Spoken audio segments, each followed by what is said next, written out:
Pencurahan Roh Kudus. Pencurahan Roh Kudus adalah pencurahan kuasa. Semua anak Tuhan sangat membutuhkan kuasa Tuhan untuk hidup pada akhir zaman ini. Hidup dengan kuasa Tuhan bukan berarti kita terhindar dari setiap masalah, tapi kita dapat menanggungnya dan menang atas apapun yang terjadi atas kita. Firman Tuhan dalam Kisah Para Rasul 1 ayat 8 berkata, "Tetapi kamu akan menerima kuasa kalau Roh Kudus turun ke atas kamu, dan kamu akan menjadi saksiku di Yerusalem dan di seluruh Judea dan Samaria dan sampai ke ujung bumi." Ayat ini berkata kita akan menerima kuasa kalau Roh Kudus turun atas kita. Ini sangat luar biasa. Banyak orang berpikir bahwa kuasa hanya datang dari ilmu pengetahuan yang dimiliki, dari jumlah uang, dan dari tingginya kedudukan. Namun semua hal tersebut hanya mendatangkan kuasa yang terbatas. Kerap kali kehidupan membawa kita ke dalam suatu masalah di mana uang, pendidikan, kedudukan yang kita miliki tidak sanggup menyelesaikan masalah itu dengan segera dan tuntas. Maka untuk mengatasi masalah besar di luar kemampuan kita, kita memerlukan kuasa supranatural untuk menolong kita.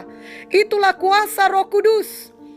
Kuasa Roh Kudus adalah kuasa di atas segala kuasa. Kuasa yang tidak dibatasi oleh hukum dunia ini dan pengetahuan dunia ini. Inilah yang telah disediakan Bapa di sorga untuk kita semua anak-anaknya yang percaya kepadanya. Juga kita menerima kuasa untuk menjadi saksi Tuhan. Apapun yang terjadi pada kita, kita tetap menjadi saksi Tuhan karena Roh Kudus di dalam kita. Sama seperti Daniel yang menghadapi resiko besar, namun Daniel tetap menjadi saksi Tuhan dengan seluruh kehidupannya. Dia tetap setia berdoa. Daniel lebih rela untuk berhadapan dengan singa-singa yang kelaparan daripada berhenti berdoa dan berhenti menjadi saksi Tuhan. Alkitab berkata Daniel memiliki roh yang luar biasa. Itulah Roh Kudus yang telah dicurahkan bagi kita semua sekarang ini. Daniel 6 ayat 4 menuliskan, "Maka Daniel ini melebihi para pejabat tinggi dan para wakil raja itu, karena ia mempunyai roh yang luar biasa, dan raja bermaksud untuk menempatkannya atas seluruh kerajaannya." Penginjil-penginjil yang penuh Roh Kudus semua memiliki kerinduan yang sama, yakni selalu menjadi saksi Tuhan. George Whitefield mengatakan, "Oh Tuhan, berikan padaku jiwa-jiwa atau ambillah jiwaku." Sedangkan Jenderal William Booth mengatakan, "Aku sudah sangat letih, tetapi aku harus jalan terus. Rasanya seperti ada api di tulangku ini. Oh Tuhan, apa yang dapat kukatakan lagi? Berikan aku jiwa, jiwa dan jiwa. Hatiku haus untuk jiwa-jiwa." Dan R.A. Torrey mengatakan, "Aku lebih suka memenangkan jiwa-jiwa daripada menjadi raja dunia atau jenderal yang tertinggi atau pujangga yang terbesar. Hanya satu tujuan hidupku, yakni untuk memenangkan sebanyak-banyaknya jiwa." Juga Reinhard Bonnke berkata, "Berikan aku 1.000.000 jiwa daripada 1.000.000 dolar." Inilah sikap hati, perkataan dan tujuan hidup dari anak-anak Tuhan yang penuh Roh Kudus, yakni mereka rindu menjadi saksi Tuhan dan selalu rindu menyelamatkan jiwa, sama seperti kerinduan hati Tuhan. Biarlah kita juga demikian. Kiranya doa kita bukan hanya untuk diri sendiri, tetapi doa kita adalah untuk keselamatan jiwa-jiwa, khususnya di tengah pandemi COVID-19 ini.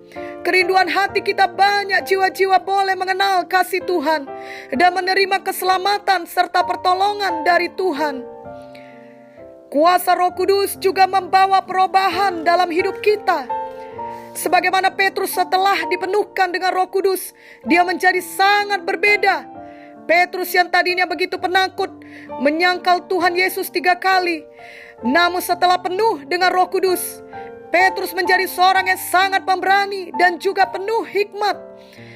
Petruslah yang mengucapkan ayat firman yang sangat berkuasa dari Kisah Para Rasul 4 ayat 12, yakni, "Dan keselamatan tidak ada di dalam siapapun juga, selain di dalam Dia. Sebab di bawah kolong langit ini tidak ada nama lain yang diberikan kepada manusia yang olehnya kita dapat diselamatkan. Sungguh luar biasa kuasa Roh Kudus mengubahkan Petrus dari seorang yang tidak terpelajar menjadi sangat berhikmat. Dari seorang yang menyangkal Tuhan Yesus menjadi orang yang sangat berani memberitakan Tuhan Yesus apapun resikonya. Semua kita juga dapat berubah menjadi pribadi yang lebih baik, pribadi yang berani, yang berhikmat, yang penuh kuasa dan kasih Tuhan. Janganlah kita berpikir perubahan hidup karena kuasa Roh Kudus mustahil terjadi bagi orang yang sudah tua, atau hanya bisa terjadi pada golongan tertentu saja. Kuasa Roh Kudus adalah untuk semua orang yang percaya dan menerimanya. Firman Tuhan berkata dalam Kisah Para Rasul 2 ayat 17, akan terjadi pada hari-hari terakhir, demikianlah firman Allah, bahwa aku akan mencurahkan rohku ke atas semua manusia. Puji Tuhan, Tuhan tidak memilih orang-orang yang sempurna saja untuk dipenuhkan dengan Roh Kudus, atau yang kaya saja, ataupun yang baik saja. Kita tahu bahwa Tuhan memilih penganiaya gereja bernama Saulus menjadi rasulnya Paulus. Begitu jahatnya Saulus sebelum mengenal Tuhan, di mana tadinya ia adalah seorang yang begitu bersemangat membunuh murid Tuhan. Namun setelah Saulus penuh Roh Kudus, dia menjadi pribadi yang baru.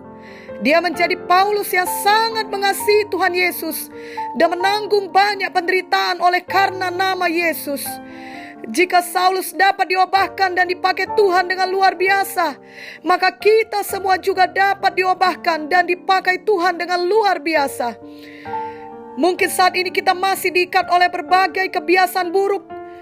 Biarlah kita mengetahui kebenaran bahwa kuasa Roh Kudus sanggup membebaskan dan mengubahkan kita. 2 Korintus 3:17 berkata, di mana ada Roh Tuhan, di situ ada kemerdekaan. Kuasa Roh Kudus yang dicurahkan di dalam kita akan memampukan kita untuk mengalahkan perbuatan tubuh atau kehendak daging kita yang selalu mau berdosa. Roma 8 ayat 13 berkata, sebab jika kamu hidup menurut daging, kamu akan mati. Tetapi jika oleh roh kamu mematikan perbuatan-perbuatan tubuhmu, kamu akan hidup. Ini berarti tiap hari Roh Kudus akan menolong kita, di mana kuasanya memampukan kita untuk menolak dosa. Kita dapat memiliki hidup yang baru, hidup yang kudus, hidup yang berubah, semakin menjadi seperti Tuhan Yesus setiap hari. Ada orang berpikir jika sudah penuh Roh Kudus maka berarti ia dapat meminta dilepaskan dari semua masalah, atau ia menjadi kebal dari semua persoalan di dunia ini. Itu bukanlah kebenaran. Kita tetap mengalami masalah, persoalan, dan pencobaan. Namun Roh Kudus di dalam kita akan menolong, mengajari, menguatkan, menghibur, dan memberikan hikmat kepada kita bagaimana menghadapi dan menanggung masalah yang terjadi tersebut, dan kemudian menjadi seorang pemenang di mata Tuhan. Kita tidak perlu dikalahkan oleh kekhawatiran, kesedihan, dan ketakutan, khususnya di zaman pandemi COVID-19 ini, di mana banyak berita yang kita dengar setiap hari. Roh Kudus di dalam kita akan mengingatkan kita akan firman Tuhan, akan janji Tuhan yang membawa damai sejahtera dan membangkitkan iman dalam hati kita. Bahkan Tuhan Yesus sendiri tidak terhindar dari pencobaan ketika ia dipenuhkan dengan Roh Kudus. Lukas 4 ayat 1-13 menuliskan bahwa Tuhan Yesus mengalami pencobaan, tetapi ia memberikan teladan yang baik kepada kita, yakni dengan kekuatan firman yang diterangi oleh Roh Kudus. Tuhan Yesus menang mengatasi semua pencobaan yang datang. Ini adalah satu prinsip kehidupan yang penting bagi kita yang penuh dengan Roh Kudus, bahwa kita harus menghadapi persoalan hidup ini dengan firman Tuhan yang diterangi oleh Roh Kudus. Firman Tuhan dan Roh Kudus selalu berjalan bersama-sama. Akan ada kalanya firman Tuhan yang dihidupkan Roh Kudus dalam hati kita akan bertentangan dengan pikiran manusiawi kita. Sebagai contoh, janda di Sarfat Ketika ia sangat berkekurangan, ia diminta untuk menabur lebih dahulu, yakni dengan memberikan makanannya yang terakhir kepada Nabi Elia. Dan orang yang lumpuh dan jelas masih belum sembuh diminta bertindak untuk berdiri dan mengangkat tilam.